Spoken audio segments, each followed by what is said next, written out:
Kaivalan so Sat Kaival Sahib, Sat Kaival Sahib, Sat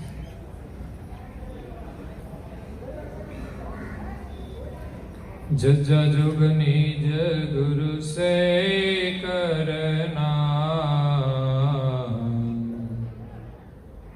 और उपाधि सब पर जोग न कि जुगत कहो मजबूता शुद्ध सने ग्रह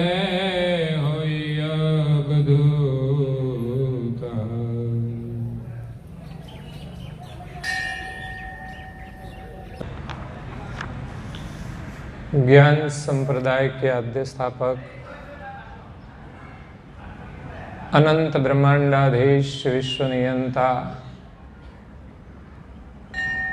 सकर्ता सतकैवल के परम विशेष अंश अनंत अंशों के तारणहार महान समर्थ परम श्रेष्ठ परम विभूतिवान परम दयालु परम कृपा निधि सर्वज्ञ दिव्य परम गुरु श्रीमद् करुणा सागर महाराज के उत्तराधिकारी द्वितीय कुबेराचार्य पूज्य श्री नारायण दास जी महाराज विश्व भर के मनुष्य तनुधारी चैतन्य अंशों को यथार्थ ज्ञान का उपदेश देते हुए स्वरचित सिद्धांत बावनी ग्रंथ के 8वें अक्षर में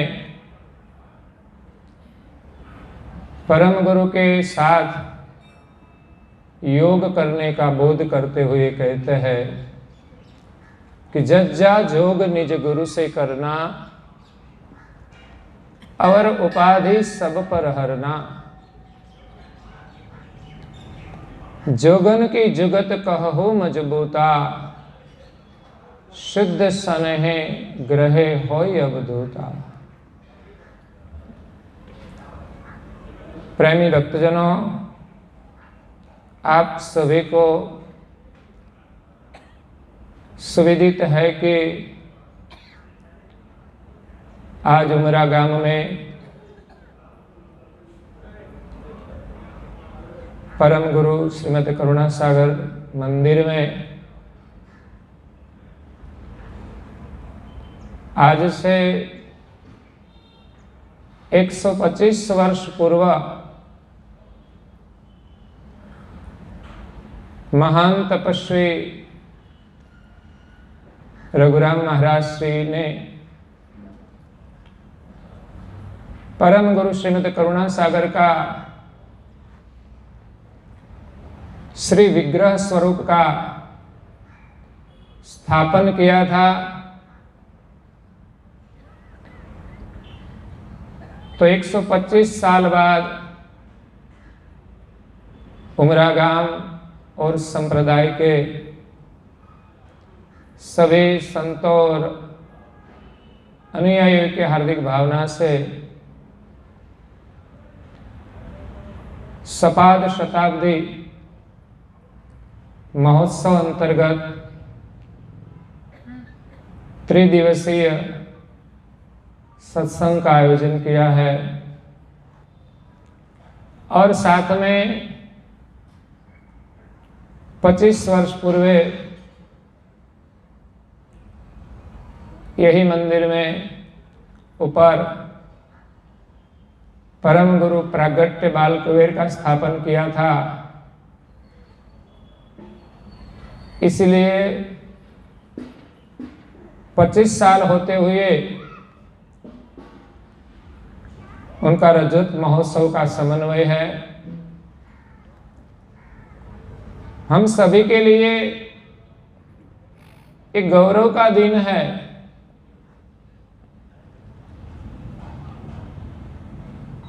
कि आज हम सब उमरा गांव में परम गुरु करुणा सागर मंदिर में परम गुरु के 125वां प्रतिष्ठा दिन प्रसंगे श्री परम गुरु का दिव्य स्वरूप का दर्शन का सौभाग्य प्राप्त कर रहे हैं। परम गुरु ने हमें सभी को ज्ञान तो दिया है। पूज्य श्री नारायणदास जी महाराज श्री ने भी सिद्धांत भावनी ग्रंथ की रचना करके परम गुरु का 18 ग्रंथों का सार एक ही ग्रंथ में समा दिया है। इसीलिए ये ग्रंथ सागर जैसा ज्ञान एक ही ग्रंथ में गागर में समा दिया है। तपस्वी रघुराम महाराज श्री तपेश्वरी थे, फिर भी हमारे लिए यहाँ मंदिर की स्थापना करके उनकी चेतना हमेशा के लिए यहाँ छोड़ गए हैं। और कई संत महापुरुष हुए हैं, उनका परम गुरु जी ने भी वर्णन किया है। रघुराम महाराज श्री ने 5 मुद्राओं सिद्ध की।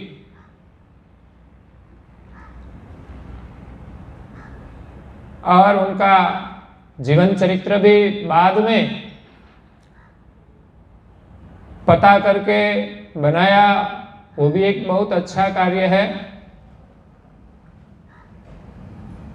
लेकिन रघुराम महाराज श्री ने यहाँ मंदिर की स्थापना करके बहुत बड़ा अद्भुत कार्य किया है। उनकी समाधि तो यहाँ है ही, हमारे यहाँ मंदिर की भी महिमा है और समाधि स्थानों की भी महिमा है। समाधि एक चेतना है। समाधि उनकी होती है जिसने जीते ही समाधि प्राप्त कर ली हो।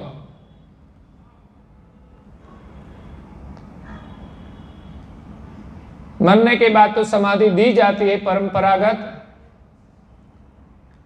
लेकिन रघुराम महाराज ने तो सभी को बताकर स्वेच्छा से समाधि लिया था। और कई महापुरुषों ने जीते ही समाधि प्राप्त की थी।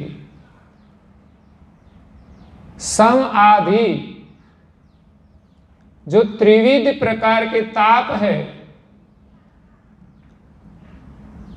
उनका जिसने शमन किया है, आधि, व्याधि और उपाधि, सभी के पीछे आधि लगता है।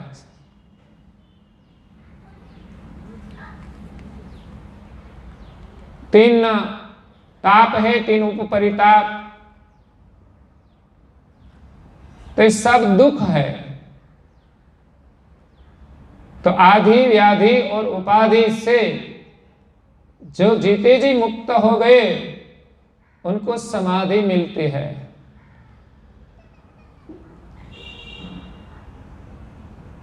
तुलसीदास जी ने एक भजन में कहा है, आधि व्याधि अने उपाधि सौ मारे न लेवे समाधि। सभी के साथ रहते हुए ये जो सभी प्रकार की आधि है, दुख है, उनमें अपनी वृत्ति को सम रखते हैं, उनको समाधि कहा जाता है। नहीं तो थोड़ी थोड़ी बातों में हमारा मन अशांत हो जाता है। थोड़ी थोड़ी बातों में। जब महापुरुषों साधना करते हैं तो उनको एक स्थिति प्राप्त होती है, ज्ञान से होती है, भक्ति से होती है, त्याग और वैराग से भी होती है। उनके सामने कई विरोध होते हैं, फिर भी अपनी शांति नष्ट नहीं होती। यही एक समाधि है। और जिनको अपना पता हो जाए कि हम कौन है, स्वरूप का अनुभव हो जाए, आत्मा का अनुभव हो जाए, तो उसको पता होता है कि हमें कब शरीर छोड़ना है। स्व इच्छा से शरीर छोड़कर जाते हैं तो वो समाधि लेते हैं। तो यहाँ परम गुरु जी का जो स्थापन है, उनका स्वरूप विराजमान है, उनका दर्शन हमारे लिए आशीर्वाद है। हमारी भक्ति की शुरुआत मंदिर के माध्यम से होती है। यहां परम गुरु विराजमान है, उनकी प्राण प्रतिष्ठा हुई है। तो परम गुरु यहां प्रतिष्ठित हुए हैं, उनकी चेतना यहां रहती है।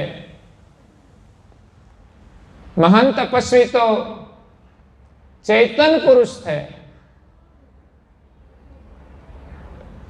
फिर भी यहां मूर्ति प्रतिष्ठा की जो विधि होती है उस विधान से प्रतिष्ठा होती है और वो शास्त्र सम्मत कही जाती है।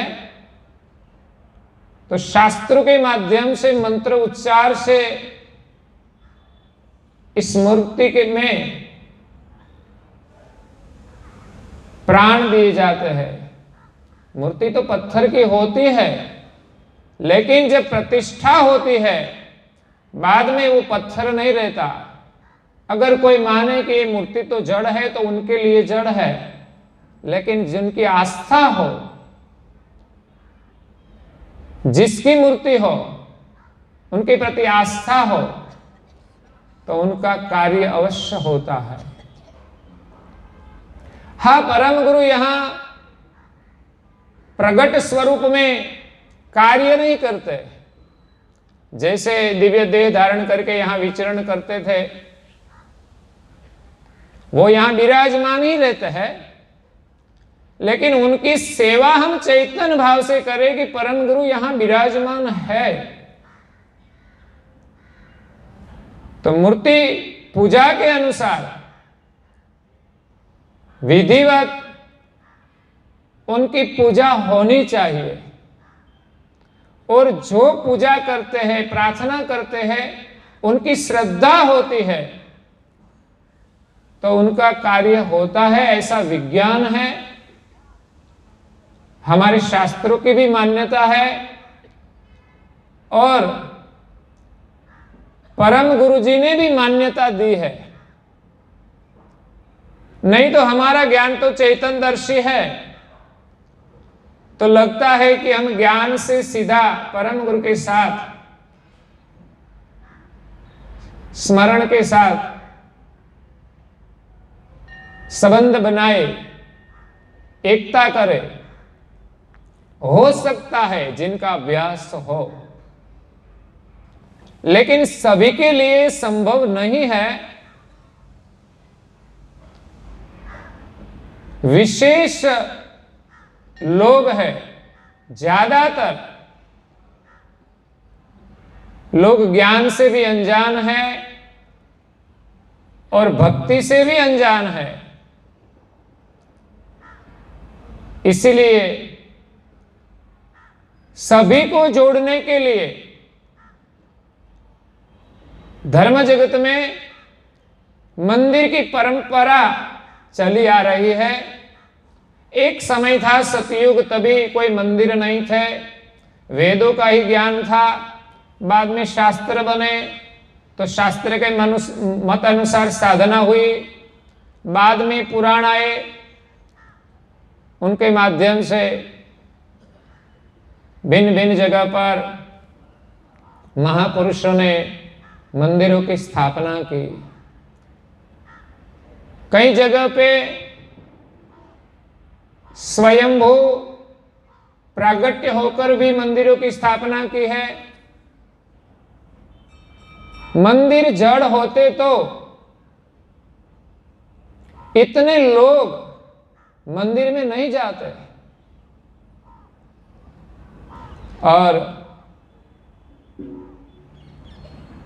भारत में असंख्य मंदिर है। इसमें कई कई प्रधान मंदिर होते हैं, जैसे हमारा ज्ञान संप्रदाय का गुरु गादी का जो मंदिर हो प्रधान माना जाता है, और दूसरा मंदिरों में कहे तो सुरकुआ स्थान पे पूज्य श्री नारायण दास जी महाराज श्री ने परम गुरु की स्थापना की है। यहाँ उमरा में तपस्वी रघुराम महाराज ने परम गुरु की स्थापना की है। तो एक विशेष मंदिर है। तो मंदिर में भी एक ऊर्जा है, हमारा श्रद्धा का केंद्र है। इसीलिए तो तपस्वी रघुराम महाराज ने यहां परम गुरु की स्थापना की है। नहीं तो वो तो तपस्वी थे, मुद्रा सिद्ध थे, लोगों को योग का ज्ञान देते। योग करते हुए भी उसने कोई योग का ज्ञान की रचना नहीं की। उसको पता है कि योग का ज्ञान तो शास्त्रों में भी है, क्योंकि तपस्वी रघुराम महाराज ने भी और संप्रदाय के संतों के पास से ही योग विद्या सीखी थी, योग का मार्ग प्रशस्त किया था। परम गुरु करुणा सागर बाप जी तो उनको एक मुद्रा सिद्ध करने के बाद मिले, ऐसा इतिहास में है। तो कई संतों इस दुनिया में योग करने वाले हैं, योग के जानकार भी है, लेकिन हमारा ज्ञान मार्ग है, भक्ति मार्ग है। इसलिए परम गुरु की भक्ति हम पूजा प्रार्थना उपासना से कर सकते हैं। ऐसे ही तो प्रारंभ में हमारी भक्ति की शुरुआत दर्शन पूजन से ही होती है। हमारे बच्चों को संस्कार देना है तो हम कैसे देंगे? क्या पंचम वेद का ज्ञान सीधा दे देंगे? नहीं। तो हमारे घर में भी स्थापना होनी चाहिए, होती है। तो ऐसे ही माने तो फोटो तो कोई चेतन नहीं दिखाई देता, लेकिन फोटो में भी चेतना है। जिनका स्वरूप अंकित किया है वो स्वरूप की एक चेतना होती है। इस महापुरुष इस पृथ्वी पर प्रकट हुए थे, इसलिए उनकी चेतना तो प्रकट जब हुए तब से ही है। बाद में फोटो के माध्यम से हम उनका सुमिरन करते हैं, उनके आगे बैठकर उनका दर्शन करते हैं, उनकी प्रार्थना करते हैं। इसीलिए आज हम 125वां प्रतिष्ठा दिन मना रहे हैं। इसलिए मंदिर की महिमा है। लाखों रुपया खर्च करके मंदिर बनाया जाता है। इसमें प्रतिष्ठा की जाती है। उनका दर्शन करने का हमारा नियम बनाए तो हमारी श्रद्धा परम गुरु के प्रति दृढ़ बनती है। कई लोग यहां चलकर भी आते हैं, यहां सूरत सिटी में से भी आते हैं, कई गांव से भी कई कई बार आते हैं। और मैंने भी एक बार अनुभव किया। क्यों किया? कि तपस्वी रघुराम महाराज ने परम गुरु की प्रतिष्ठा की है, उनका दर्शन करने के लिए मेरी आस्था थी। तो ऐसे तो लोग मानते हैं कि भाई ऐसे करने से क्या फायदा, लेकिन जो करते हैं उनकी श्रद्धा, उनका सुमिरन, निष्ठा बढ़ती है। पहले तो मैं भी देखता था, कई लोग जाते हैं कि चलकर, तो चलने से क्या फायदा, लेकिन चलने का काम आसान नहीं है, ऐसा अनुभव हुआ। इसमें भी कुछ तपस्या होती है। जब हम कोई काम करते हैं तब अनुभव होता है। इसलिए सब काम छोड़कर हम चलते हैं तो हमें करना क्या? तो बस हमारा एक लक्ष्य होता है, हम जहां जा रहे हैं वो लक्ष्य हमारे मन में रहता है।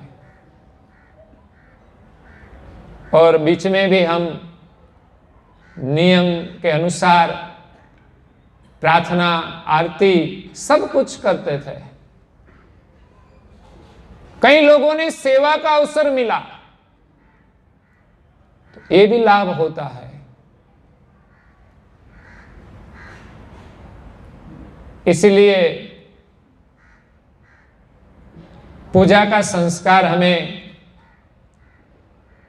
इसी प्रकार मिलता है। तो सभी प्रकार का काम छोड़कर हम ये करते हैं तो हमारा मन स्मरण में लगता है।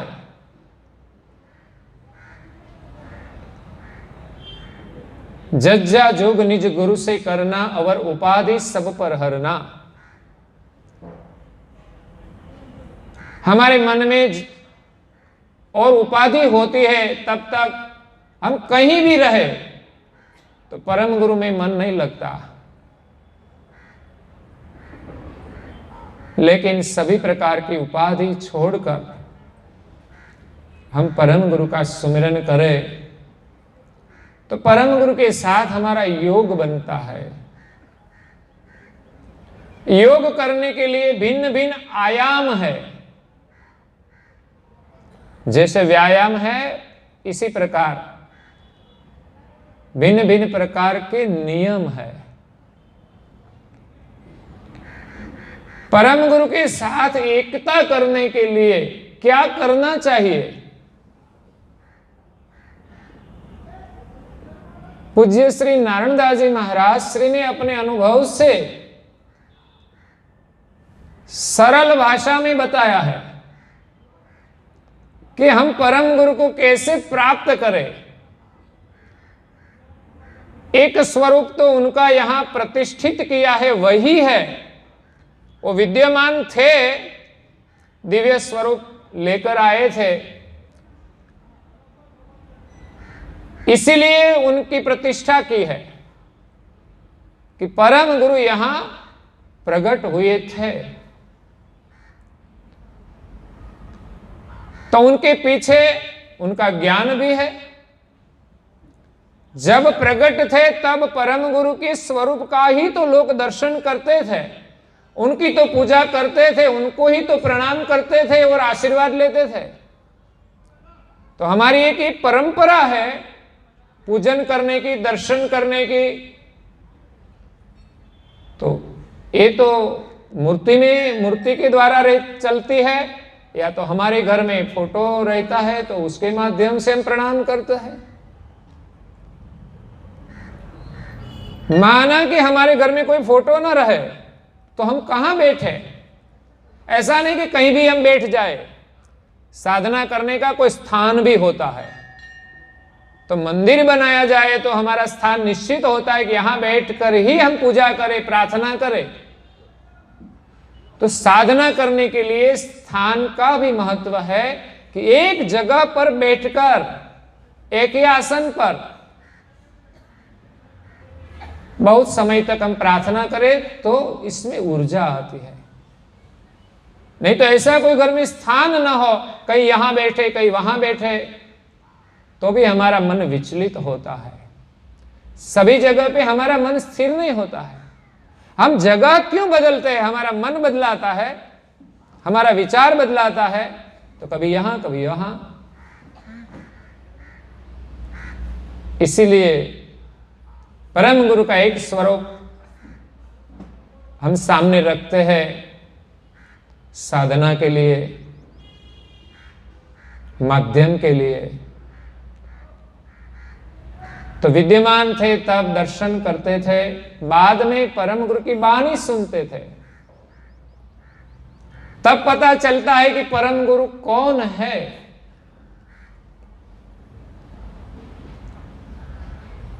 तो परम गुरु का जो भिन्न भिन्न स्वरूप है वो ज्ञान से हमें पता चलता है। तब हमारी एकता यही स्वरूप का दर्शन करते हुए दूसरे स्वरूप में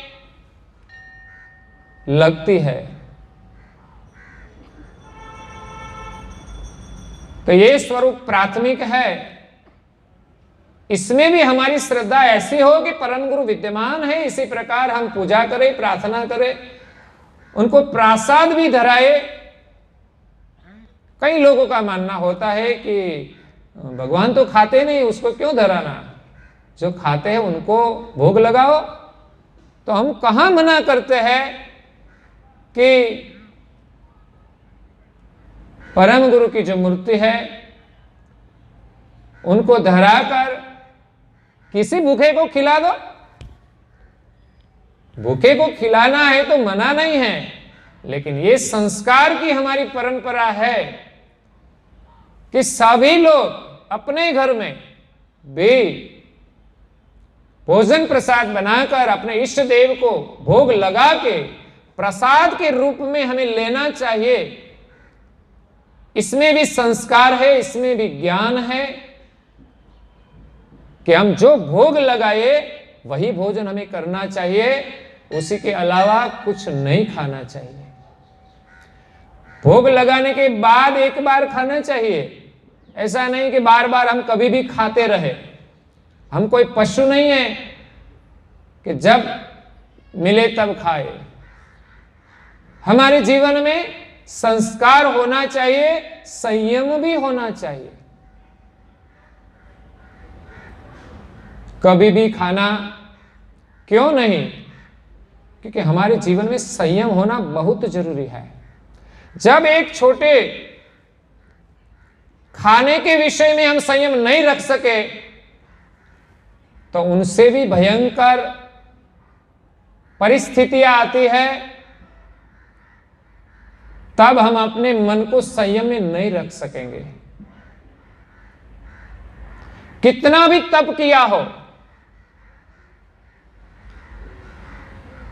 पैदल यात्रा करने के लिए मनोबल चाहिए, तो हमारा मनोबल होते हुए भी जो हमारे जीवन में संयम नहीं होगा तो हम भटक जाएंगे, हमारा मन भटक जाएगा।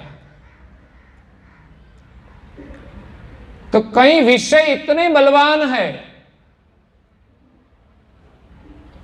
इसमें खाने का संयम में रस का विषय तो प्रधान है, उसी के अलावा और 4 विषय शब्द, स्पर्श, रूप और गंध, उनका भी आकर्षण होता है। तो इसमें संयम की आवश्यकता है। तो यहां पूज्य श्री नारायण दास जी महाराज श्री हमें सरलता से योग बताते हैं। मैं जल्दी से ये पूरा अंग सारांश में श्रवण कराता हूं, आपके साथ संवाद करता हूं। उपदेश तो नारायण दास जी महाराज श्री का है, हमें सभी को ये उपदेश लेना है। जज्जा जोग निज गुरु से करना। निज गुरु यानी परम गुरु, जो हमें निज का अनुभव कराए, निज का ज्ञान प्रदान करे, निज की गति प्रदान करे, वो निज गुरु है, परम गुरु। जो निज कर्ता की पहचान कराए वो निज गुरु है। तो जज्जा जोग, ज अक्षर को संबोधन करते हुए नारायण दास जी महाराज कैसे कि हमें जीवन में जोग करना चाहिए, योग करना चाहिए। तो बहुत प्रकार के योग है। शरीर का स्वास्थ्य के लिए भी योग होता है। तपस्वी रघुराम महाराज ने भी कई आसन किए हैं। ऐसे तो कहा जाता है 84 आसन किए थे, इसमें से कुछ फोटो हमारे पास है।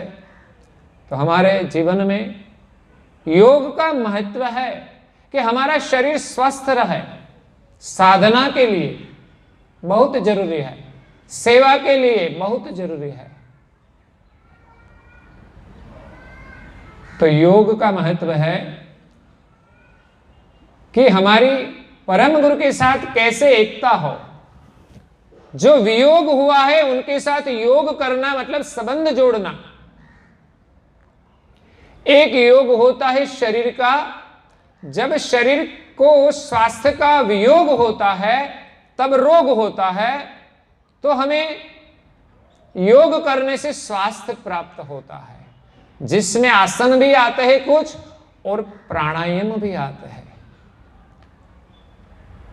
तो आसन करने से हमारा शरीर स्वस्थ रहता है, तो उसको भी योग कहा जाता है, स्वास्थ्य का योग। दूसरा होता है मन का योग। मन में जब शांति का वियोग होता है तब अशांति होती है, चिंताएं होती है, उपाधियां होती है। तो बाहर से कितना भी सुख हो लेकिन मन में शांति नहीं होती तो उनको बाहर की कोई चीज सुख नहीं दे सकती। इसलिए मन का दुख बड़ा होता है।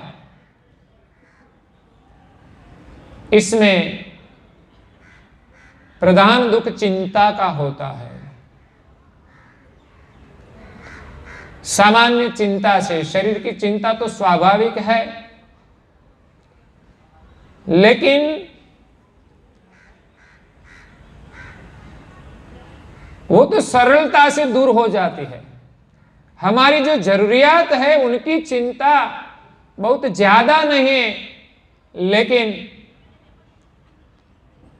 हमने उसी के अलावा इच्छा के अनुसार सुख पाने के लिए चिंता बढ़ा दी है। जब तक हमारे जीवन में चिंता रहती है तब तक हम सुखी नहीं रहते हैं। कई बार तो घर में सब कुछ होते हुए क्लेश होता है तो भी मनुष्य दुखी रहता है। धर्म को मानते हुए भी दुखी रहता है। मन में अशांति दूर करने के लिए प्राणायाम ये बड़ा साधन है।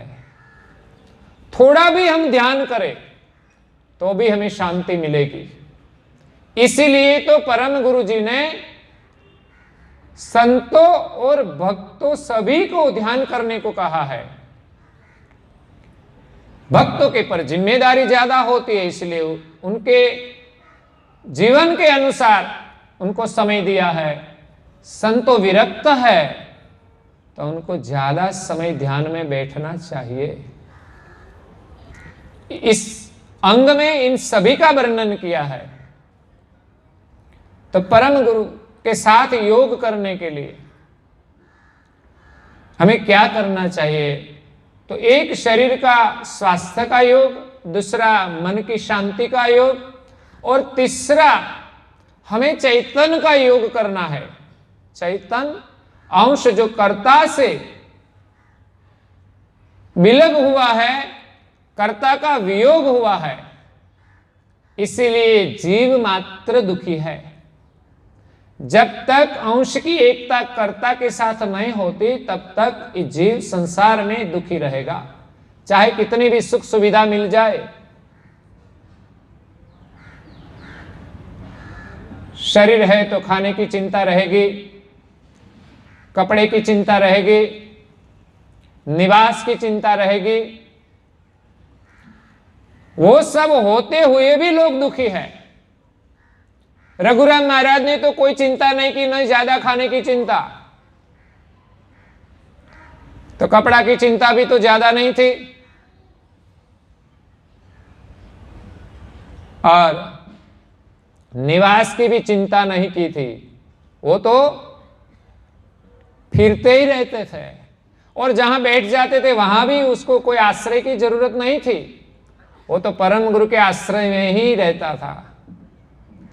ये तो अंतिम जीवन में अपनी कर्म भूमि बनाकर उनको लगा होगा कि यहां कुछ स्थान बना के जाए, इसलिए यहां रहे। ये उमरा गांव का और उमरा में रहने वाले का सौभाग्य है, उनका गौरव है। तो तपस्वी का दर्शन करके हम प्रेरणा लेकर एक अभियान चलाए कि हम सब परम गुरु की आज्ञा के अनुसार ध्यान करें। 1 माला करे, 2 माला करे, 3 करे, 4 करे, 5 करे, 6 करे।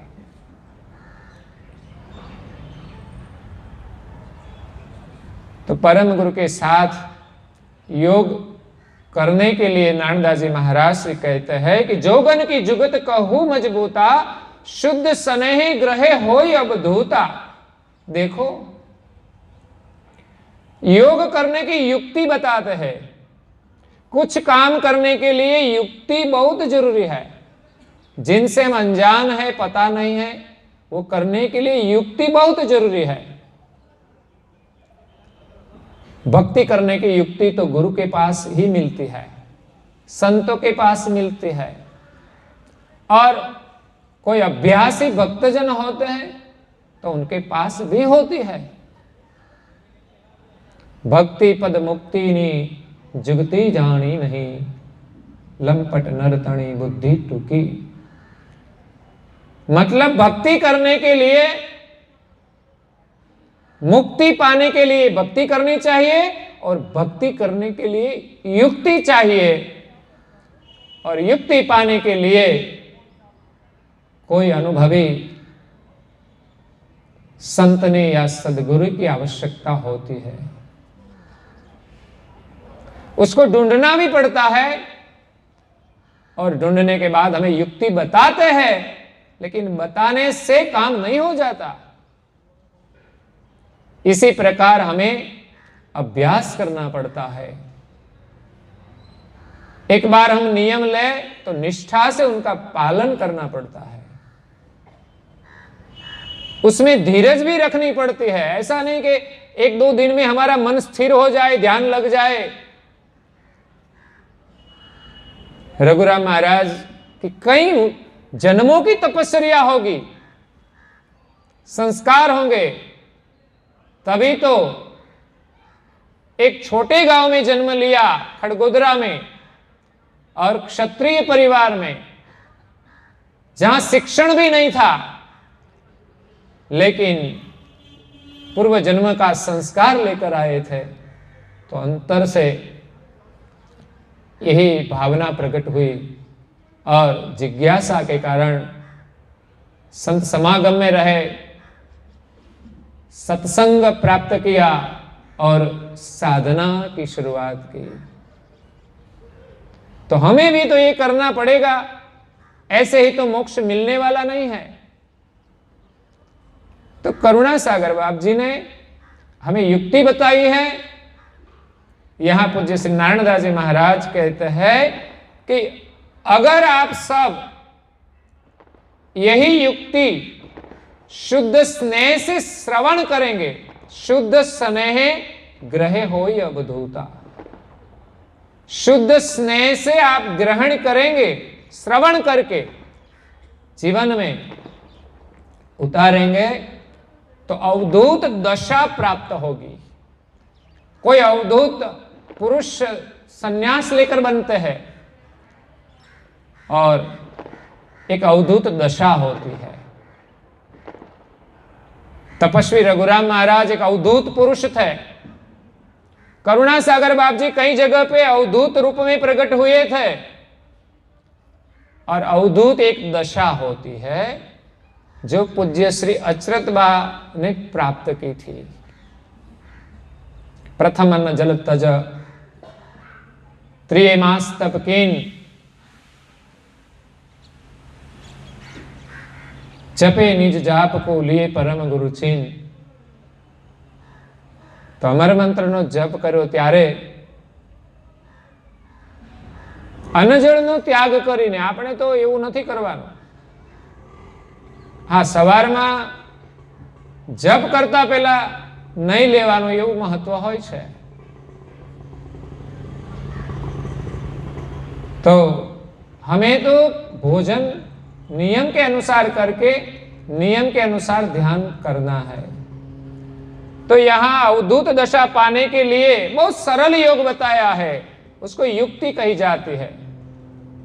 ज्ञान मीन का मच्छ को संग करे जन कोई, कहे कुबेरा तो मिले पैर पीवन की तोई। ज्ञान मीन यहां सदगुरु जो कोई शरणे जाय, कहे कुबेर कल देत है जीव परम पद पाए। यहां भी यही वर्णन किया है कि युक्ति पाने के लिए ज्ञान जिनके पास है, अनुभव जिनके पास है, उनके पास हमें युक्ति मिलती है।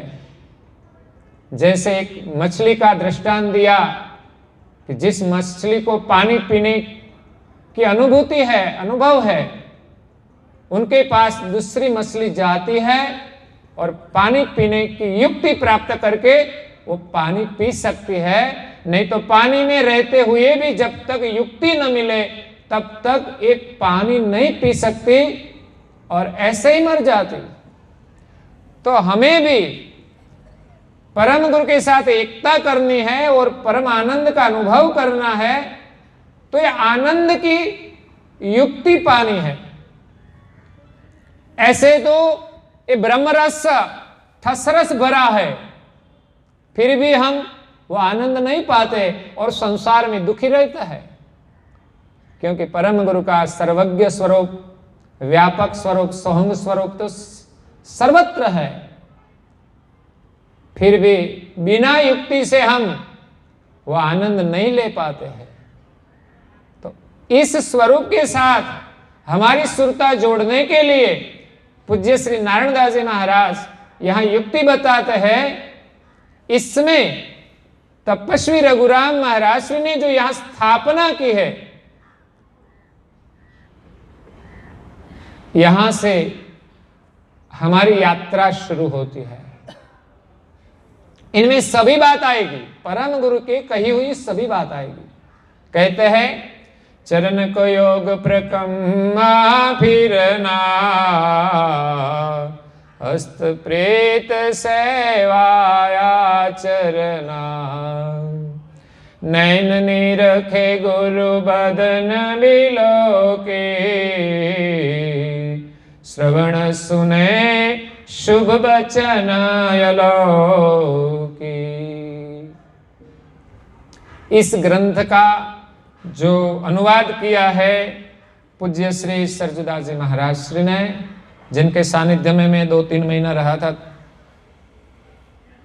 तब मेरी शुरुआत थी। मैं कहीं भी जाता था, सत्संग शिविरों में, सत्संग में, तो प्रारंभ में तो घर में, मंदिर में, पूजा प्रार्थना में ही श्रद्धा होती है, बाद में सत्संग में श्रद्धा होती है। तो ये ग्रंथों का भी अध्ययन होता है। तब ये पूरा ग्रंथ का अनुवाद किया, तब तक मैं वहां डुम्बाल पाटिया मंदिर में रहा था। तो यहां पूज्य श्री नारायण दास जी महाराज श्री कहते हैं कि जो हमें शरीर मिला है, इसके माध्यम से हमें परम गुरु के साथ योग करना है। तो चरण को योग, प्रकम्मा फिरना।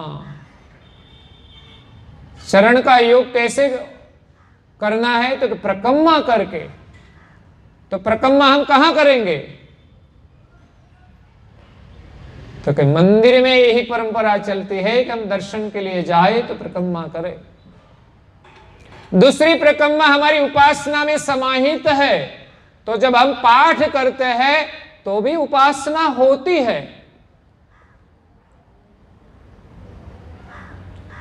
और तीसरी उपासना, हमारे सामने परम गुरु विराजमान है तो हम भाव से भी मानसिक परिक्रमा कर सकते हैं। और जब हमारी सुरता उपराम होती है तब ऊर्ध्व दृष्टि से परम गुरु का जो सोहंग स्वरूप है उनके साथ भी हमारी सुरता की परिक्रमा होती है। तो ये एक चैनल होती है कि जब हम दर्शन के लिए मंदिर में जाए तो जब हम परिक्रमा करते हैं तो परिक्रमा करते समय हमारी सुरता परम गुरु के समीप में रहती है और स्मृति रहती है कि हम परम गुरु की परिक्रमा कर रहे हैं। हमारे सौभाग्य की बात है, परम गुरु जहां विराजमान है प्रतिष्ठित रूप में, जहां उनकी चेतना है, उनके अगल बगल में उनकी चेतना रहती है। मंदिर के गर्भगृह और पूरे मंदिर में परम गुरु की एक चेतना है। जब हम द्वार में प्रवेश करते हैं तो हमें जो हमारी श्रद्धा होती है तो उनका स्पंदन होता है। जिनकी दृष्टि सूक्ष्म होती है उनको इस स्पंदन का पता चलता है। उनकी चेतना हमारे शरीर के माध्यम से भीतर में आती है, तब हमारा शरीर रोम रोम भी पवित्र होता है। जब हम बाथरूम में जाते हैं, स्नान करते हैं तो हमारा शरीर शुद्ध होता है। इसी प्रकार हम मंदिर में जाते हैं तो इस वक्त हमारा अपवित्र शरीर है ही, बाहर के वातावरण में क्रियाकर्म से अपवित्र होता ही है। जब मंदिर में हम जाते हैं तो ये शरीर शुद्ध होता है, पवित्र होता है। इसलिए तो हम पहले स्नान करके जाते हैं। तो स्नान से शरीर शुद्धि होती है और स्नान से भी शरीर पवित्र होता है। परम गुरु ने सूर्योदय के पहले स्नान करने को कहा है, तो शरीर तो सूर्योदय के बाद हम स्नान करें तो शुद्ध होता है, लेकिन ब्रह्म मुहूर्त में स्नान करने से शरीर शुद्ध और पवित्र दोनों होता है।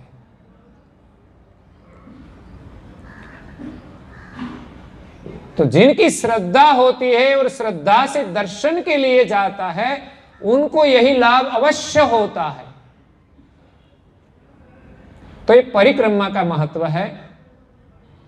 दर्शन करके 5 परिक्रमा करनी चाहिए, कम से कम 1 परिक्रमा, और समय हो तो 5 परिक्रमा करनी चाहिए। इसलिए कि पूज्य श्री नारायणदास जी महाराज ने 5 परिक्रमा की महिमा बताई है कि चतुर आटी घाटी खान चतुर नी टड़े जो पंचमी परिक्रमाई अचल पदवी मले जो। एनो मतलब, उसका मतलब यही नहीं है कि 5 परिक्रमा की तो परम पद मिल गया, लेकिन 5 परिक्रमा का नियम हम जीवन पर्यंत रखे तो हमें लाभ मिलता है। अगर फिर भी ना हुआ तो दोबारा जन्म लेकर भी यही करना पड़ेगा। ये नियम हमें परम पद की प्राप्ति न हो तब तक पालन करना है। तो यहां आगे पूज्य श्री नारायणदास जी महाराज श्री हाथ का योग बताते हैं कि हस्त प्रीत सेवा आचरना। हमारा हाथ का कार्य क्या है कि हाथ से माध्यम से हम परम गुरु के साथ योग कर सकते हैं कि इस हाथ से हम परम गुरु की सेवा करें, पूजा करें। हस्त प्रीत सेवा आचरना। और हमारा धार्मिक जो भी काम हो, आज यहां बड़ा प्रसंग है, यहां सेवा यज्ञ भी चल रहा है, तो जो लोग सेवा करते हैं, व्यवस्था करते हैं, तो वो भी एक परम गुरु के साथ योग है। हाथ से हम किसी को दान भी देते हैं, तो ये भी सेवा का कार्य है। कभी कभी हम बच्चों को पैसा देते हैं कि तुम ये पैसा परम गुरु के शरण में रखो, संतों के शरण में रखो, एक संस्कार दिया जाता है। और इस हाथ से जितनी बने उतनी हम सेवा करें, तो हमारा हाथ पवित्र होता है। तो सेवा कार्य से प्रभु का सुमिरन होता है, पुण्य भी तो मिलता है, लेकिन विशेष इस कार्य से हमारा हृदय में परम गुरु का स्मरण होता है, यही बड़ा लाभ होता है। नैन निरखे गुरु बदन बिलो की, हमारी आंखों से परम गुरु का हम दर्शन करें। नैन निरखे गुरु बदन, गुरु का जो बदन है, पहले तो हमारी चर्म दृष्टि है, तो पहले तो परम गुरु का जो दिव्य स्वरूप है उनका दर्शन करें। बाद में जब हमें ज्ञान मिलेगा, तब ज्ञान दृष्टि से हम परम गुरु का सोहंग स्वरूप का दर्शन करने का अभ्यास करें। हम जब अच्छा काम करते हैं तो हमारे हृदय में जो आनंद आता है और जो अनुभूति होती है, वो एक सोहंग स्वरूप के साथ एकता करने का एक प्रतीक है। थोड़ी देर के लिए हमें जो पवित्र आनंद मिलता है, तब हमारी वृत्ति में कोई विकार नहीं होता। जब अच्छा काम करें उसी वक्त थोड़े समय के लिए हमें जो आनंद की अनुभूति होती है, इस सोहंग के निकट की होती है। इसलिए नारायणदास जी महाराज श्री हम क्रियात्मक योग बताते हैं। हम शायद ज्ञान से पता लगा ले कि सोहंग स्वरूप किसी को कहा जाता है, लेकिन एकता नहीं हो पाती, यही मुश्किल ही है। हम ध्यान में बैठते हैं तो फरियाद रहती है कि हमारा मन स्थिर नहीं होता। नहीं तो ज्ञान के माध्यम से पता चल गया कि हमारी सुरता को कैसे सोहंग स्वरूप में एकता करने की है, तो लग जानी चाहिए, पर लेकिन लगती नहीं, क्योंकि हमारी वृत्ति में कई जन्मों के प्रकृति के माया के संस्कार पड़े हैं। जब हम बैठते हैं तब भीतर से ये आक्रमण करते हैं, और वर्तमान में भी हमारी जैसी प्रवृत्ति रहती है उनका भी प्रभाव हमारे ध्यान में पड़ता है। इसलिए पुराने जो संस्कार है उनको मिटाने के लिए भी कुछ कर्म करना पड़ता है, साधना करनी पड़ती है, और वर्तमान प्रवृत्ति जो है उनको भी बदलनी पड़ती है। तो नैन निरखे गुरु बदन बिलो की, यहां परम गुरु विराजमान है। जब हम मंदिर में जाए दर्शन के लिए, तो साक्षात परम गुरु विराजमान है, ऐसे भाव से दर्शन करें तो हमारी दृष्टि पवित्र होती है। क्योंकि हमारी दृष्टि जब दुनिया के रूप रंग का विलोकन करती है तो स्वाभाविक मलिन होती है। भीतर के जैसे संस्कार उसी प्रकार वो देखते हैं, और देखने के बाद ज्यादा विकारी बनती है। और जितना समय उनका विलोकन करे जिस प्रकार, वैसे संस्कार नए उनका जमाव होता है। इसलिए हमें किस प्रकार देखना है, वो सत्संग ज्ञान के माध्यम से समझकर देखना चाहिए। अगर कहीं हमारा मन विकृत होता है देखने से, तो वहां से हमें हट जाना चाहिए, हमारी दृष्टि को हटाना चाहिए। अगर तो इस स्थान से स्थान को छोड़ देना चाहिए। कहीं जाने से ये विकृतियां आती है, तो इसी प्रकार नियम लेना पड़ता है। तो दृष्टि शुद्ध करने के लिए बहुत साधना करनी पड़ती है, नियम बनाना पड़ता है। तो परम गुरु का हम दर्शन करके उनके स्वरूप में हमारी दृष्टि समरस हो जाए। पहले तो मूर्ति में भी ऐसी चेतन भावना बनानी चाहिए, उनके स्वरूप के साथ समरस हो जाए। कई ऐसे भक्त हुए जिसने मूर्ति में आस्था की, जैसे हम सुनते हैं मीराबाई की ऐसी श्रद्धा थी, किसी संत ने उसको मूर्ति दी थी श्री कृष्ण की, तो बस उनकी इस मूर्ति में इतनी प्रीति लग गई कि उनका प्रेम उसी मूर्ति में ही जोड़ दिया। पूरा दिन उनका सुमिरन में ही रहती थी, जो पूजा बताया था उसी प्रकार पूजा करती थी, उसकी जो महिमा सुनी थी उस प्रकार उनका गुणगान करती थी। इतना कि वो अपने शरीर का भी भान भूल जाती थी। और किसी भी हम साधना करें, चाहे सत्संग सुने, चाहे उपासना करे, चाहे ध्यान में बैठे, तो हमें सब भूलना तो पड़ेगा ही। हम कहां बैठे वो भी हमें पता न रहे, हमारा शरीर का भी पता न रहे, तब हमें ये लाभ होता है। दर्शन करे तो दर्शन का, कथा श्रवण करे तो कथा श्रवण का। तो मीराबाई मूर्ति लेकर अपने ससुराल गई थी। उनको शादी करने की इच्छा तो नहीं थी, लेकिन जो प्रसंग आया तो उनको स्वीकार कर लिया। और इसमें भी उनकी श्रद्धा ऐसे ही रही अपनी भक्ति में कि मेरे तो गिरधर गोपाल दूसरो न कोई।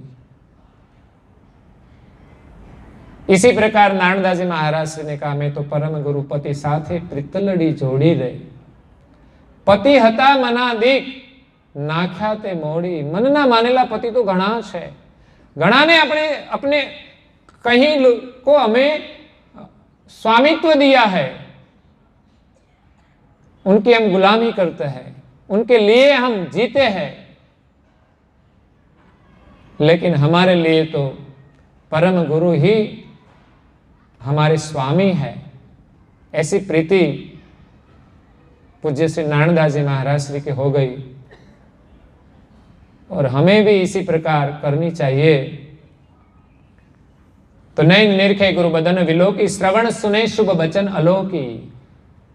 हमने भगवान ने कान दिया है तो हम पवित्र वचन सुने, अलौकिक वचन सुने, और हमारे व्यवहार में जितना जरूरी हो वही वचन सुने। इसी के अलावा बिन जरूरी बातें हमारे कान के माध्यम से हमारे अंदर आती है, जो हमें समाधि में विक्षेप करती है, भक्ति में भी विक्षेप करती है।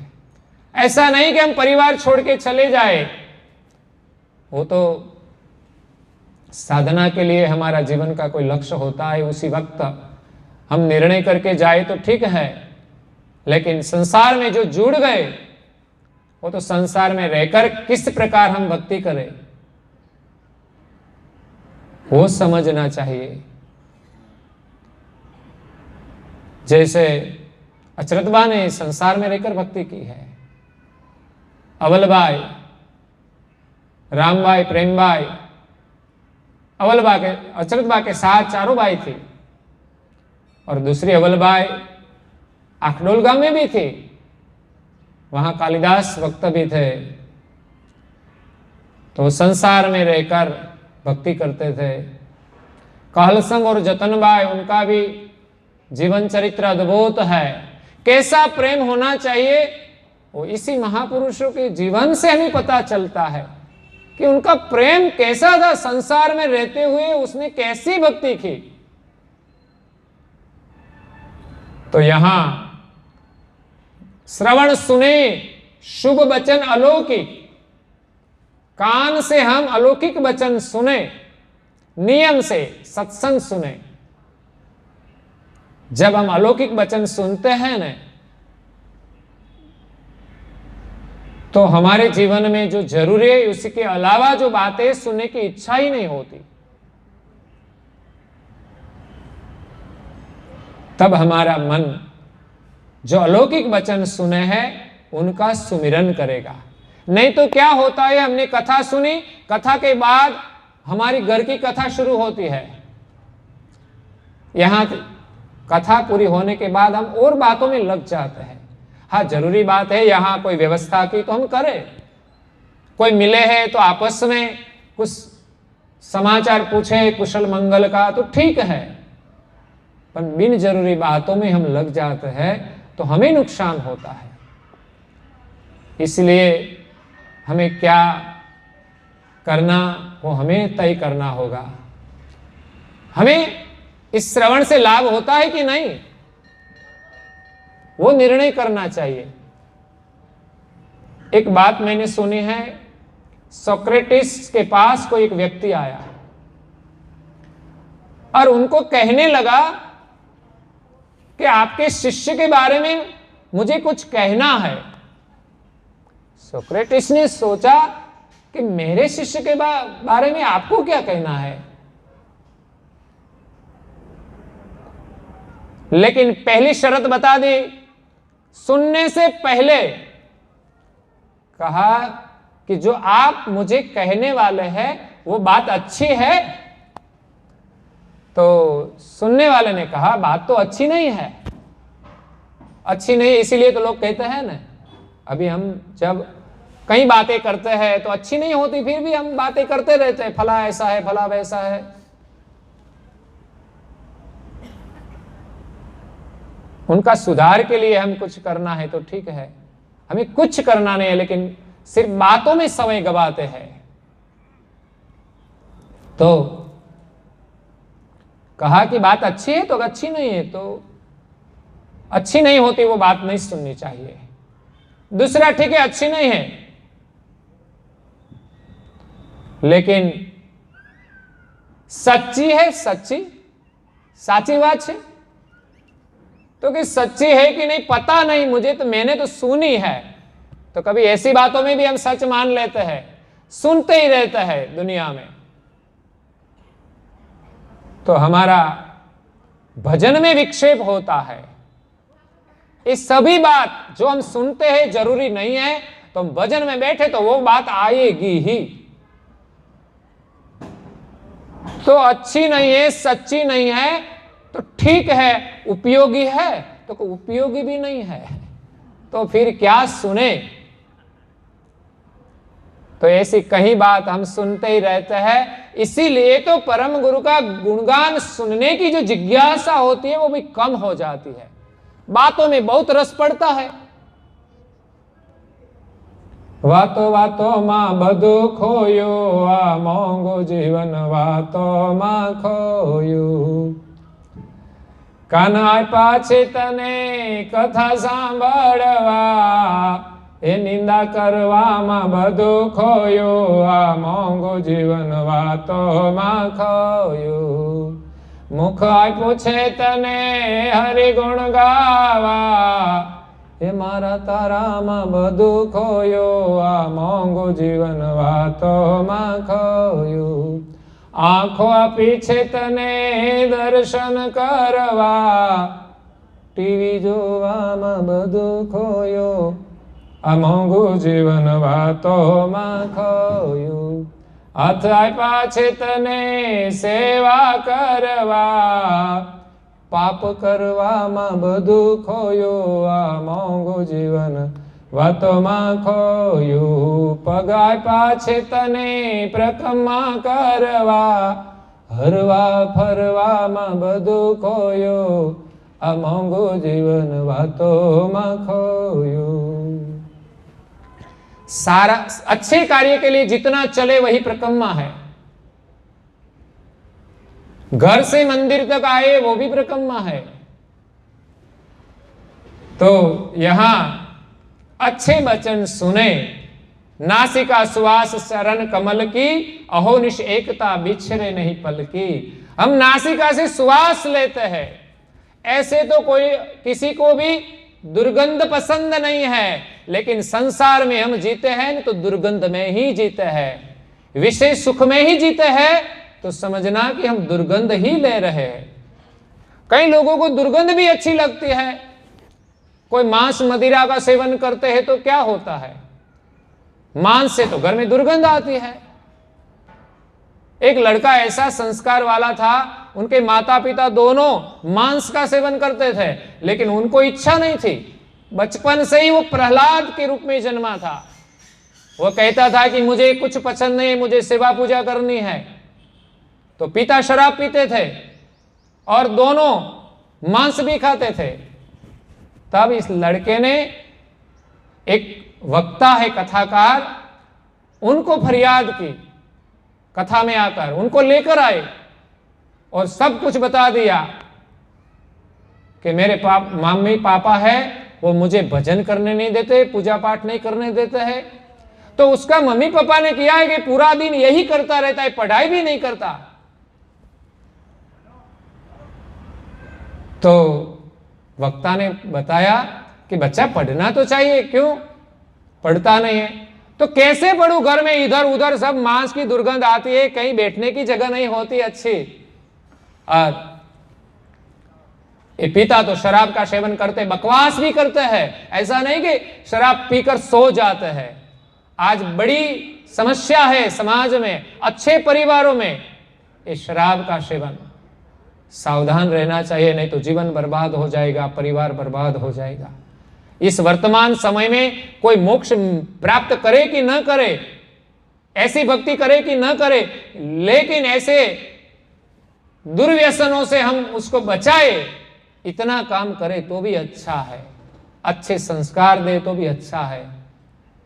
इसीलिए किसी के हम टिका न करें कि भाई मोक्ष का पुरुषार्थ तो जब होगा तब होगा, लेकिन अच्छा जीवन तो सब परिवार जी रहे हैं। इन सभी को मैं धन्यवाद देता हूं कि लोग घर में परम गुरु की पूजा करते हैं। तो सब परिवार में सभी को पूजा करना चाहिए और पूजा करके उस चंदन से हमारे बाल में तिलक लगाना चाहिए परिवार के सभी सदस्यों को, और बाद में थोड़ी प्रार्थना करनी चाहिए, थोड़ा ध्यान करना चाहिए और सत्कर्म भी करना चाहिए, धर्म ग्रंथ का अध्ययन भी करना चाहिए समय के अनुसार। यहां अध्ययन होता है उमरा में, हम देखते हैं लावी में आता है, तो सभी को घर में भी करना चाहिए। सप्ताह में एक बार नियम से करें, बाद में समय मिले तो हर दिन 15 मिनट करें, અને अकेले करें, बाद में समय मिले, अनुकूलता हो तो परिवार के साथ हम करें, तभी एक आदर्श परिवार का निर्माण होगा। तो यहां नासिका सुवास चरण कमल की, परम गुरु के चरण की भी एक सुवास होती है। परम गुरु जी ने उलट पंचीकरण में यही सुवास बताई है। जब हमारी वृत्ति उपराम होती है तो दुनिया की कोई सुगंध की आकांक्षा नहीं रहती। जैसे लोग परफ्यूम्स लगाते हैं, लेकिन परम गुरु के चरण की सुवास भक्ति की होती है। जब हम पूजा करते हैं, वहां पूजा की एक सुवास होती है। हम पूजा के पुष्प रखते हैं, उनकी एक सुवास पवित्र होती है। एक पुष्प गुरु महाराज के चरण में अर्पण किया जाता है, उनकी भी एक सुवास होती है। दूसरा एक पुष्प होता है जो सर पे लगाया जाता है, हमारी बहनें लगाती है, वो विलास के लिए होती है। हमारा मन कहीं परम गुरु के चरण से अपने सिर पर न चला जाए, वो भी ख्याल रखना पड़ेगा। नहीं तो आज की फैशन है तो हम बहुत कुछ करते हैं, कपड़े की भी फैशन होती है, बाल की भी फैशन होती है, लेकिन वो तो जल जाने वाला है। कपड़ा तो हमारी मर्यादा में जो अच्छा लगे ऐसे पहनना चाहिए। इससे ज्यादा तो तपस्वी रघुराम का हम दर्शन करते हैं, क्या महत्व है। ठंडी लगे तो इसी प्रकार हम पहने, उसको तो जरूरत नहीं थी, योग बल से वो तो रहता था। तो यहां परम गुरु की सुवास ग्रहण करे, बदन लगन गुरु जश गुण गाए। हमारा वदन है, मुख है, इस मुख से हम गुरु महाराज का गुणगान करें। मैंने कहा ना कि जितनी बातें हम सुनेंगे दुनिया की, उतना ही कथा सत्संग श्रवण करने का जो रस है कम होगा, और जितनी बात हम बोलेंगे तो उनका गुणगान करने का जो भाव है वो भी कम होगा। जब हम कथा श्रवण करते हैं तो थोड़ी देर रस लगता है, बाद में बगासा आता है, आलस्य आता है, निंद्रा भी आती है। क्यों? कि हम और बातों में ज्यादा रस लेते हैं। ऐसी बातें दुनिया की करें तो हमें नींद नहीं आती, थक भी नहीं लगता, समय कैसे चला जाता है पता ही नहीं चलता। तो यहां हमारे वदन से गुरु महाराज का हम गुणगान करें तो मुख पवित्र होगा और हमारी सुरता उनके स्वरूप में लगेगी, सुरता हमारी पवित्र होगी। रसना प्रसादी चरणामृत पाए, हमारी जीवा से हम प्रसाद प्राप्त करें, जो पवित्र है वही भोजन करें। ऐसे तो भक्ति करने के लिए बाहर का भी अशुद्ध भोजन नहीं करना चाहिए, कहीं अनिति की कमाई का भोजन भी नहीं करना चाहिए, उनसे भी बुद्धि भ्रष्ट होती है। इसलिए शुद्ध भोजन करना चाहिए, सात्विक भोजन करना चाहिए, शाकाहारी भोजन करना चाहिए।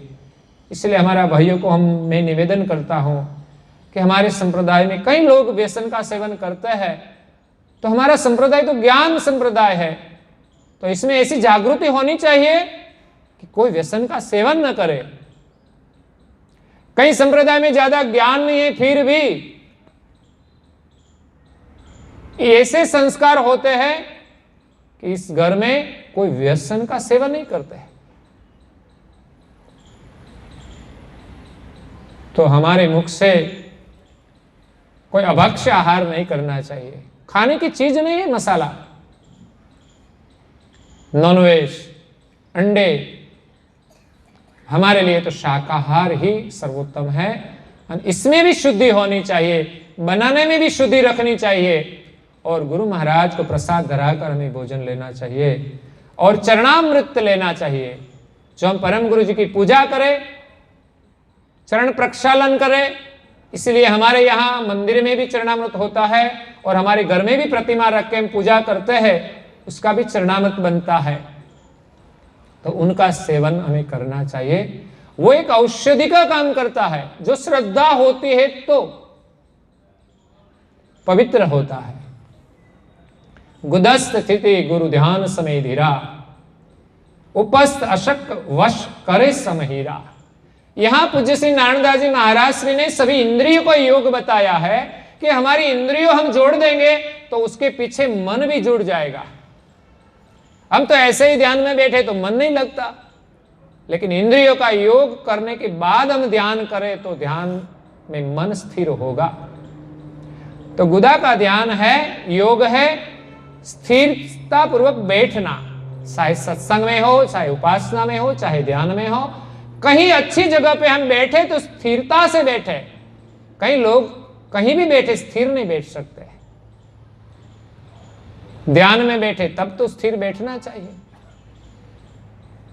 तो यही एक गुदा का योग होता है। और उपस्थ इंद्रिय का योग है कि विशेष सुख की जो आसक्ति है वो हम सम करें, इस इंद्रियों को हम वश में रखें, मतलब कि ब्रह्मचर्य का पालन करें। संसार में रहते हुए भी ब्रह्मचर्य का पालन होता है, गृहस्थाश्रम में भी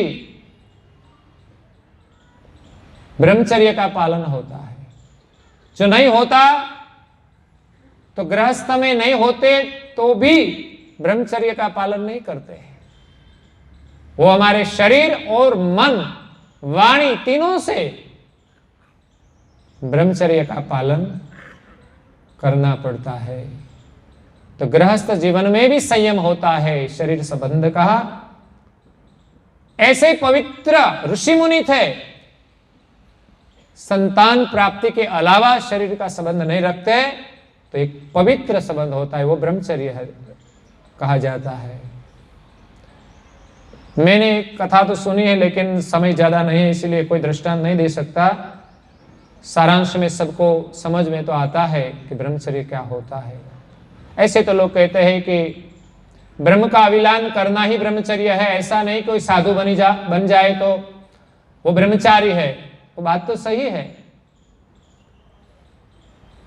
कि हम ब्रह्म के साथ एकता करके पवित्र हो, तब इस विषय सुख की चाहना ही नहीं रहती, इसलिए उनको ब्रह्मचारी कहा जाता है।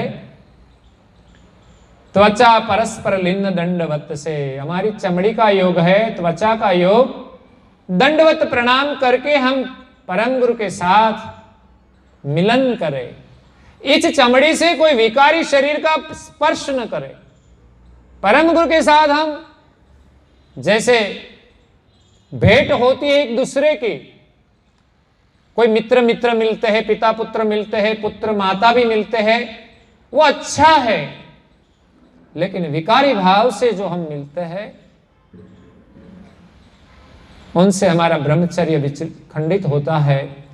तो त्वचा का योग परम गुरु के साथ हो, परस्पर लिन्न दंडवत से, दंडवत प्रणाम से मंदिरों में किया जाता है, साधु संतों भी कभी करते हैं। महिलाओं के लिए, हम मर्यादा के लिए परंपरा में नहीं करते, कई लोग करते हैं, लेकिन बैठ कर प्रणाम करें तो भी ये योग माना जाएगा। यही विधि लगन करत योग मत से। इसी प्रकार हमें सभी इंद्रियों से, इसमें बताया हाथ, पैर, मुख, नासिका, नेत्र, जीवा, सभी का योग हम लगन से करें, प्रेम से करें। ऐसे नहीं कि करना पड़े, प्रेम से हम करें। जो जो क्रिया हमें करनी है इतने प्रेम से हम करें कि यही हमारा जीवन बन जाए, इस प्रवृत्ति से हमें आनंद मिले। जैसे हम सांसारिक प्रवृत्ति करते हैं आनंद के लिए, लेकिन परिणाम स्वरूप हमारा मन विकृत हो जाता है, अशांत हो जाता है, और बाद में हम इस विषय सुख की प्राप्ति के लिए कुछ भी करते हैं, कभी धर्म से भी विचलित हो जाते हैं। विषय का आकर्षण ही ऐसा है कि कभी न कभी हमें धर्म से विमुख कर देंगे। परिवार में जो समस्याएं होती है वो क्या है? विषय सुख की आसक्ति तो है, इसी के अलावा कोई प्रश्न नहीं है। तो यहां 10 इंद्रिय के पर 4 अंतस्करण काम करते हैं। परम गुरु ने एक ही चौपाई में उसका वर्णन किया है। मन संकल्प गुरु मम हूं अनाथ, बुद्धि को निश्चय सर्वेश्वर निजनाथ, अहंकार को तोल गुरु है सर्वातीत, चित्त को लगन मम लहु तेहि वित्त। तो 4 अंतस्करण की क्रिया क्या होनी चाहिए? मन से हम क्या संकल्प करें? तो परम गुरु जी पूज्य श्री नारायण दास जी महाराज ने बताया कि मन से हम यही संकल्प करें कि परम गुरु के आगे हम प्रार्थना करें कि मन संकल्प गुरु मम हूं अनाथ। आप हमारे गुरुदेव हैं, आप हमारे नाथ हैं और हम अनाथ हैं, हम आपकी शरण में आए हैं। अहो नाथ ना हम जानामि जानामि, मंदम मम्मतीयम तमो सतगतीयम, हो आपको सर्वम पहचानम दिव्यानम, तनु तत्वेतायम रतीयम रतीयम। एक ही प्रार्थना परम गुरु के साथ एक होने में पर्याप्त है, लेकिन अभ्यास करने में कई दिन नहीं, कई साल नहीं, कई जन्म बीत जाते हैं, तभी ये प्रार्थना बनती है। इस प्रार्थना का अनुभव होता है। ये कोई साधारण प्रार्थना नहीं है। एक मंगला आरती जो सही रूप में करे तो मंगल हो जाए, एक श्रृंगार आरती सही रूप में करे तो हमें परम गुरु जी का दर्शन हो जाए। एक प्रार्थना अहो नाथ ना हम सही रूप में किया जाए, भाव से हमारी सुरता उनके साथ एक हो जाए, तो हमारा काम पूरा हो जाए। इसलिए हमें सभी क्रिया करनी है, और सभी क्रियाओं का जब बल मिलेगा तो कोई प्रवृत्ति के माध्यम से हमारी एकता परम गुरु के साथ हो जाएगी तो मन जो विक्षेप करता है, तो सभी इंद्रियों हम जो इसी प्रकार सही दिशा में लगाएंगे तो हमारा मन में भी यही संस्कार हो जाएगा। जब हमने इसी प्रवृत्ति में रस आता है ना, तो मन और कुछ सोचता ही नहीं। हम मंदिर में रहे तो मंदिर के विचार में रहेंगे, हम अच्छे कार्य करेंगे तो अच्छे ही मन विचार करेंगे। एक छोटा सा लड़का भी ऐसा विचार करता है कि हमें ये कुछ पसंद नहीं है, तो हम अच्छी प्रवृत्ति में जुड़ेंगे तो हमारा मन में भी ऐसा ही संस्कार आएगा। इसलिए हमारे विचार की महत्व की भूमिका है। तो हम अच्छी प्रवृत्ति से अच्छे विचार प्राप्त करें, तो प्रवृत्ति का भी महत्व है। उनके लिए हम नियम ले, छोटी छोटी प्रवृत्ति से हम शुरुआत करें, तो नियम के माध्यम से प्रवृत्ति करें, प्रवृत्ति के माध्यम से अच्छे विचार प्राप्त करें, और अच्छे विचारों के बल से ही हमारा मन सही सुमिरन करेगा, ध्यान में भी स्थिर होगा। तो मन संकल्प गुरु मम हो अनाथ, बुद्धि को निश्चय सर्वेश्वर निजनाथ। हमारी बुद्धि से हमें निश्चय करना है कि परम गुरु ही हमारे स्वामी है, वो ही सर्वेश्वर है। बाद में हमारा मन कहीं नहीं जाएगा। मन और बुद्धि का जोड़ान करना है। हमारा मन संकल्प विकल्प तो करता ही है, लेकिन बुद्धि भी साथ में होती है। बुद्धि गलत निर्णय करती है तब ही मन वहां जाता है, नहीं तो नहीं जा सकता। हमारी बुद्धि निर्णय करे कि वहां नहीं जाना है, अच्छा नहीं है, तो नहीं करेंगे। घर में भी यही तो, परिवार में भेद होता है, एक अच्छा कार्य करता है, एक बुरा करता है, क्योंकि उसकी बुद्धि गलत निर्णय करती है तो मन उसमें चला जाता है।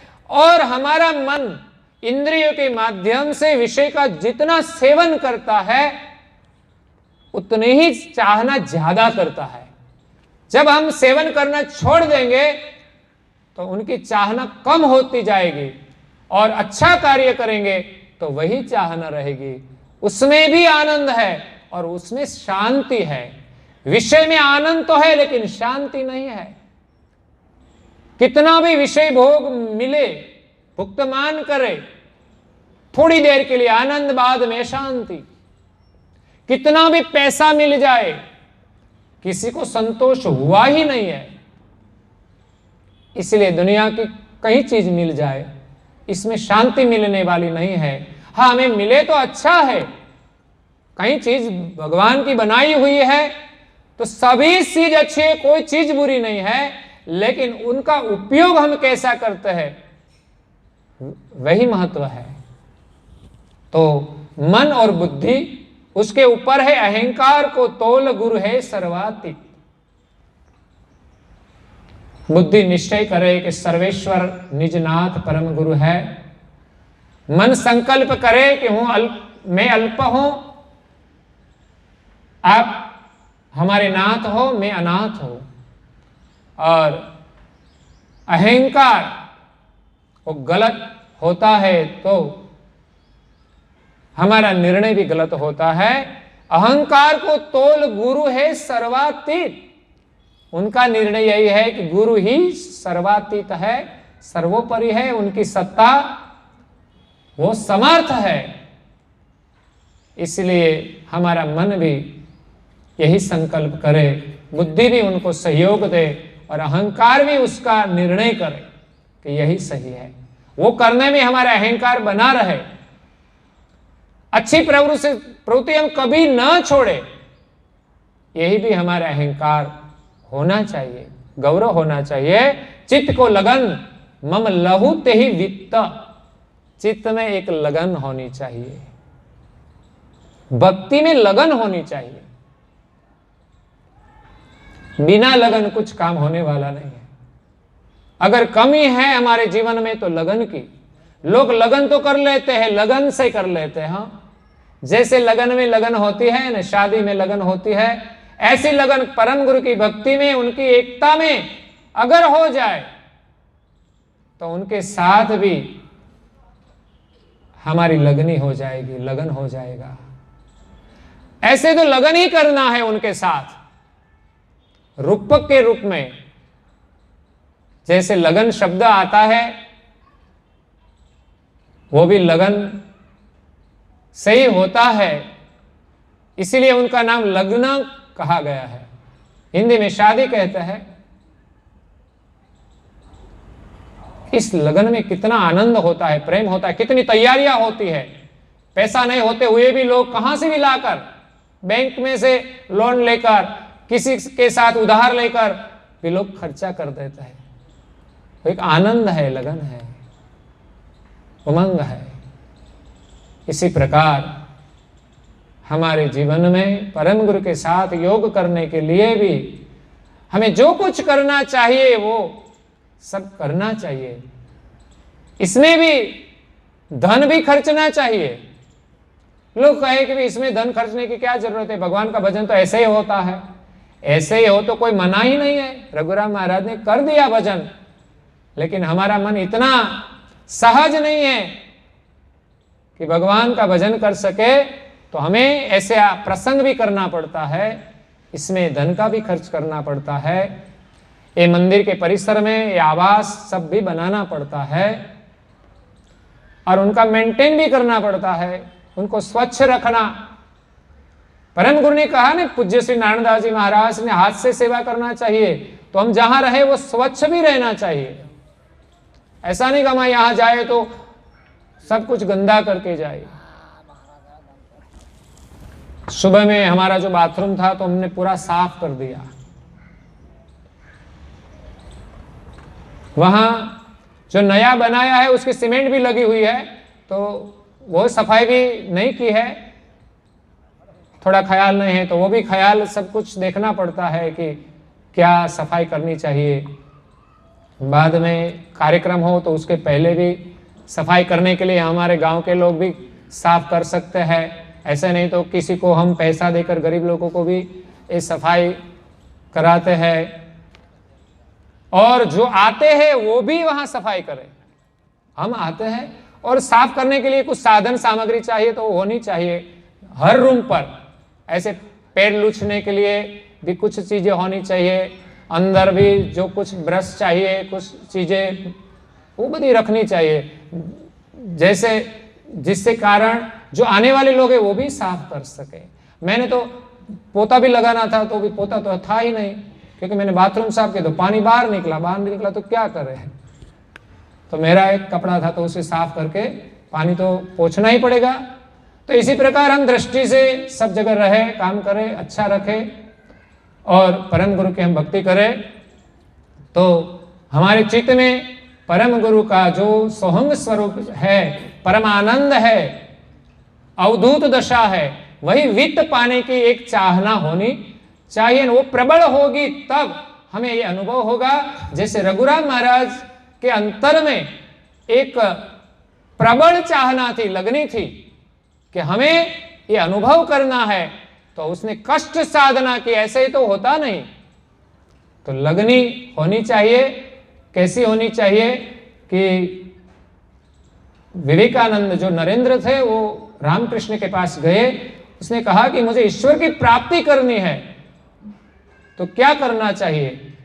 तो रामकृष्ण उसको एक तालाब में लेके गए, वहां स्नान कराने के लिए, और स्नान करने के लिए कहा कि आप डुबकी लगाए।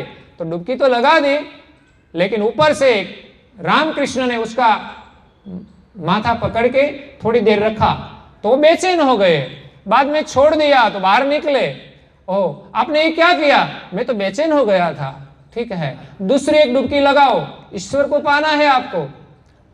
तो लगाया डुबकी, तो दूसरी बार उसका सर पकड़ा, थोड़ी देर ज्यादा रखा तो ज्यादा बेचैन हो गया, और तीसरी बार तो दूसरी बार बाहर निकले तो ज्यादा बेचैन हो गया कि थोड़ी देर आप रखते तो मैं तो मर जाता।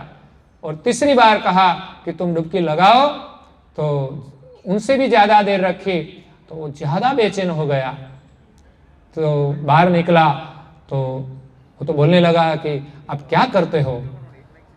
तो बाद में रामकृष्ण ने कह दिया कि तुमने नदी में जो पानी में सर रखा था तब बाहर निकलने की कैसी जिज्ञासा थी, लगनी थी। तो पहली बार थोड़ी थी, दूसरी बार उनसे ज्यादा, तीसरी बार उनसे भी ज्यादा। तो ऐसी हमारी जिज्ञासा है साधना की, परम गुरु को पाने की।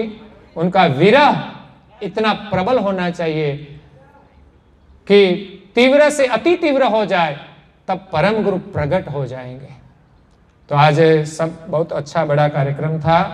यहाँ राजस्थान से आए हुए लोगों ने बताया थे कि हम थोड़े लोग आए हैं तो जरा हमारे लिए थोड़ा हिंदी का प्रवचन करें। मैं कि ठीक है, मुझे जैसा आता है ऐसा तो मैंने ज़्यादा अभ्यास भी नहीं किया है।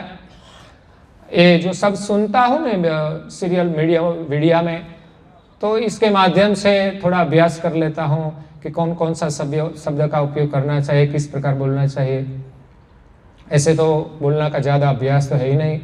गुजरात में तो हम गुजराती ही बोलते हैं, लेकिन उनकी जिज्ञासा थी तो मैं तो ठीक है। पहले कार्यक्रम में भी जनकदास जी ने कर दिया था। मेरी थोड़ी इच्छा तो थी, लेकिन मैंने तो पता नहीं कि गुजराती में कर दिया। लेकिन आज आप लोग तो सब समझते हैं, हिंदी सब सुनते हैं, इसलिए नहीं तो गुजराती में तो बहुत सुनना मिलेगा। तो आज समय अब बाकी है, आगे संतों का ज़्यादा हो गया है, थोड़ा समय ले लिया है, लेकिन सब्जेक्ट लेते हैं तो ऐसा ही हो जाता है। तो मैं यहाँ आज के कार्यक्रम की बात तो सब कह दी है कि बड़ा कार्यक्रम है, सौभाग्य का दिन है। तपस्वी रघुराम महाराज की कृपा है तो हमें दर्शन का लाभ मिलता है और उनकी समाधि का दर्शन भी मिलता है। तो जब जब इच्छा हो तब यहाँ दर्शन के लिए आए और आशीर्वाद प्राप्त करके जाए।